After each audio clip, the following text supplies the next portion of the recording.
আসসালামু আলাইকুম। ব্যাংক অ্যাকাউন্টের অর্থ নিরাপদ রাখতে অ্যাকাউন্ট করার পরবর্তীতে যে ছোট কার্ডের ৩টা সিগনেচার দেন, এটা কিন্তু খুবই গুরুত্বপূর্ণ ভূমিকা পালন করে। আপনার এনআইডি কার্ডে যে সিগনেচারটা রয়েছে এটা দিবেন নাকি অন্য কোনো সিগনেচার দিবেন? বর্তমানে এমন অবস্থা হয়ে গেছে যে এনআইডি কার্ড কিন্তু আপনার অবর্তমানে অন্য কেউ কিনতে পারবে আপনার তথ্য। আপনার স্বাক্ষরটা পরিবর্তনের প্রক্রিয়া নিয়েও কিন্তু এই ভিডিওতে জানাবো বিস্তারিত A to Z ডিটেলস। ভিডিওটা লাইক করে চ্যানেল নতুন দর্শক হয়ে থাকলে সাবস্ক্রাইব করে দেবেন বন্ধুরা। তো এই যে এনআইডি কার্ডের কপি হয়তো বা হারিয়ে যেতে পারে বা আশেপাশের মানুষজন জানতে পারে বা কেউ হয়তো বা এনআইডি কার্ড আপনার যদি তুলে নেয়, সেক্ষেত্রে দেখা যাবে আপনি ব্যাংক অ্যাকাউন্ট করার সময় যেই সিগনেচারটা দিচ্ছেন, এটা ছোটো কার্ডে 3বার দিতে হয়, 3টা ঘর থাকে। ওই সিগনেচার ব্যবহার করে কিন্তু আপনার টাকা অনেক প্রতারক চক্র তুলে নিতে পারে।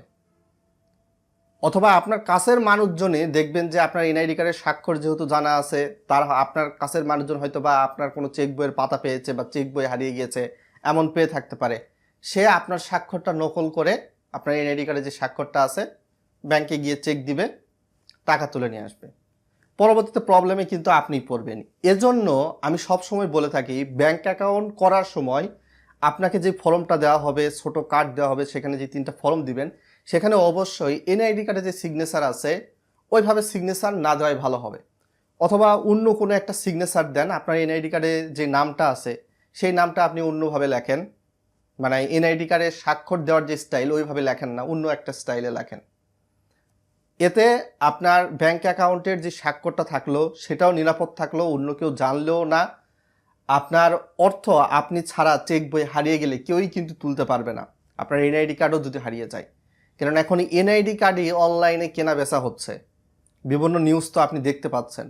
আর যদি আপনার ব্যাংক অ্যাকাউন্টের স্বাক্ষর পরিবর্তন করতে চান, তেমন বড় একটা কাজ করতে হবে না। জাস্ট এনআইডি কার্ডের ফটোকপি নেবেন, আপনার যেই ব্যাংকে অ্যাকাউন্ট সেই ব্যাংকে যাবেন, গিয়ে সেই ব্যাংকের হেল্প ডেস্কে বলবেন যে আমার ব্যাংক অ্যাকাউন্ট নাম্বার এই, আমার অ্যাকাউন্টের বিপরীতে যে স্বাক্ষরটা আছে আমি এটা পরিবর্তন করব। তো পরিবর্তন যখন করতে চাইবেন আপনাকে একটা ফর্ম দিবে, ফর্মটা পূরণ করবেন, আপনার পুরাতন স্বাক্ষর যেটা রয়েছে, নতুন স্বাক্ষর যেটা রয়েছে সেটা দিবেন, দিয়ে পরিবর্তনের আবেদন করবেন। আবেদন করলে হয়তো বা দেখা যাবে 1 কর্মদিবস বা 1 ঘন্টার মধ্যেই আপনার ব্যাংক অ্যাকাউন্টের স্বাক্ষর কিন্তু ব্যাংক কর্তৃক পরিবর্তন করে দেওয়া হবে। এতে আপনার অর্থ নিরাপদ থাকতেছে। আপনার এনআইডি কার্ড যদি কেউ হাতিয়ে নেয় বা এনআইডি কার্ডের সঙ্গে যদি চেক বইয়ের পাতাও হারিয়ে যায়, আশেপাশের মানুষজন যদি আপনার এনআইডি কার্ডের স্বাক্ষরও দেখে আপনার চেকের পাতা হারিয়ে গিয়েছে বা আশেপাশের মানুষ চুপ করে নিয়েছে, তবুও কিন্তু অ্যাকাউন্ট থেকে অর্থ তুলতে পারবে না। বর্তমানে আপনি অনলাইনে ব্যাংক অ্যাকাউন্ট করতে গেলেও কিন্তু দেখবেন আপনার সিগনেচারের করে ছবি তুলে সেই ছবিটা কিন্তু অনলাইনে সাবমিট করতে বলে। কেন এই কথা বলে থাকে?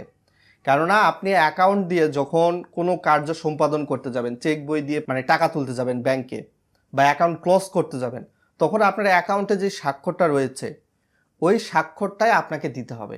অন্য স্বাক্ষর দিলে কিন্তু আপনাকে টাকা দিবে না, যতই আপনি নিজে সশরীরে যান। আপনার অ্যাকাউন্টের বিপরীতে দেওয়া আছে এক স্বাক্ষর, আপনি করেছেন আর এক স্বাক্ষর।